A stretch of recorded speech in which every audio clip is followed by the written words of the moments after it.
If your friend ever calls you in the middle of the night, don't answer it, because my phone was ringing at 2 a.m. last night, so I awoke from my slumber to see who was calling me, and it was my friend. Now, this guy is not a night person, so I would have expected him to be sleeping, which made me think something serious must have been happening for him to be calling me at this time. So I nervously pick up the call, and I just hear a smacking sound. I say, "Hello, is anyone there?" Then my friend finally goes, "Tyler?"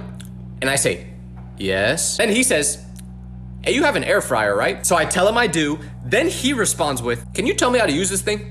I'm trying to reheat my pizza, but I've never used one of these before." First of all, you called and woke me up at 2 a.m. because you're reheating food and needed help. And second of all, it's an air fryer. You just put the food in and set the timer. I thought he was in danger or something. Meanwhile, this man was just going for a midnight snack.